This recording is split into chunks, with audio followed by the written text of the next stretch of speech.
Why would the Scots play hurling when they can play shinty?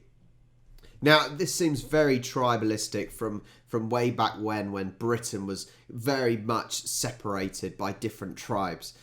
You got hurling over in Ireland, shinty in Scotland. Let's find out a little bit more and see if they're even similar. Nin explains the rules of Shinty. The object of the game is for your team to score more goals than the opposing team. Shinty is a game played predominantly in Scotland between two teams of 12 players for men and 10 players for women. To score a goal, a player must use their stick, known as a cannon, to hit the ball into the goal. Sorry, is it called a cannon? Is the stick called a... So straight away, it looks more like hockey than it does look like hurling. Hurling seems to be a lot more focused in the air, carrying the slitar on your hurley, whereas this seems very much the ball is on the grass. Even the sticks just look like hockey sticks. The ball must completely cross the goal line for a goal to count. The field is a maximum of 170 yards by 80 yards. And straight away, even for example, the pitch looks more like a hockey pitch with the same sort of goals, the square goals that you get. With a centre circle and penalty spots marked onto the field. Goals are 12 feet wide and 10 feet high, and surrounding the goals is the 10-yard area, which is a 10-yard radius around the goal. The game starts with a throw-up, where the referee throws the ball between two opposing players, and they must play for the ball in the air. Once a team has possession of the ball, they will try and move the ball towards the opposing goalkeeper and try and score. You can pass the ball directly between teammates, play the ball in the air, or dribble the ball by running and controlling the ball with both sides of the stick. So yeah, it's very much more based on the floor. However, there are aspects where you can get it up in the air and dribble it in the air. I wonder how many hockey players ended up playing shinty or shinty players ended up playing hockey, because it is more or less looking like the same sport. I may be wrong, there may be more differences than I realise, but it very much looks like hockey, as in grass hockey, not ice hockey, even though ice hockey is also similar. Unique to Shinty, you are allowed to play the ball with your chest, or stop the ball with both feet together. The idea is to set up in good field position to be able to shoot the ball into the goal. The opposing team will try and stop you by tackling. They are allowed to block with the stick, use the stick to take the ball away from you, and make shoulder-to-shoulder contact with the ball carrier.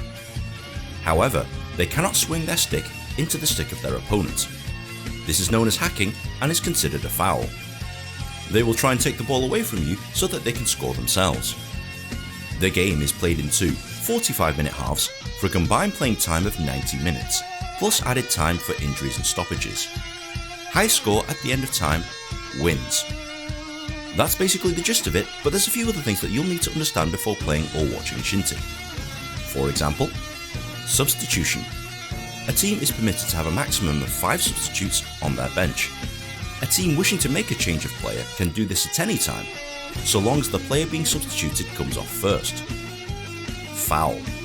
If you break one of the rules, most commonly for hacking, the referee will blow the whistle and indicate a foul. Fouls usually result in a free hit to the opposing team. Free hit.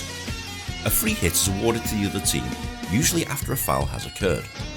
The player must strike or lift the ball from the spot of the foul, and all of the players must be at least 5 yards away from the ball before it is struck.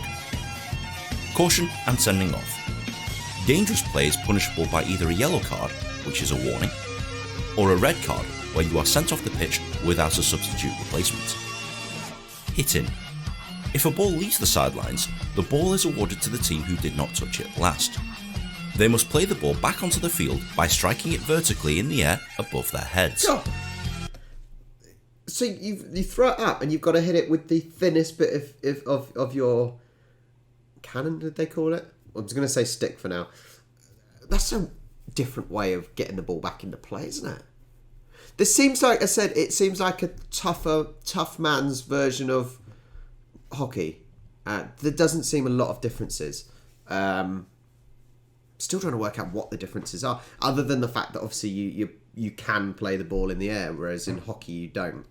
Failure to do this results in the ball being awarded to the other team. Corner hit. If a defending team hits the ball out of their own byline, a corner hit is awarded to the attacking team. The attacking team places the ball at the nearest quarter circle and restarts play by hitting the ball from the ground. Penalty hit. Any infringement made by a defending player in the 10-yard area will result in a penalty hit. The ball is placed on the ground at the penalty spot, and, as always, it's one shot only. Any goals scored count towards the overall score. Penalty playoff. In the event of a draw for games where a winner must be determined, a penalty playoff is used to determine the winner. There are 5 shooters on each team, and each one alternates taking a shot at the opposing goalie. Team with the most goals after the playoff wins. If you have found this video at all helpful, please be sure to like, share and subscribe. It takes me ages to make one of these things. So, what I would say, yes, it is very similar to hockey, but actually the rules are more or less the same as football, as in soccer. You know, from sort of throw-ins to corners to penalties. You know, even I suppose the pitch markings are fairly similar. So yeah, it's like a tough man's version of hockey with football mixed in. Even the way they dress is the same as football, to be fair, with their shin pads and everything. I don't know. I was gonna say I wonder which sport's tougher. Oh, I don't know. I don't know which sport would be tougher. I would possibly say hurling. Out of hurling and shinty, which one's tough? I would possibly say hurling looks tougher. Yeah, I'm going to say that without any offence, but this looks like hockey, and I'm not saying hockey's not difficult, because I remember playing hockey at school, and actually it was quite fun, and it was quite tricky.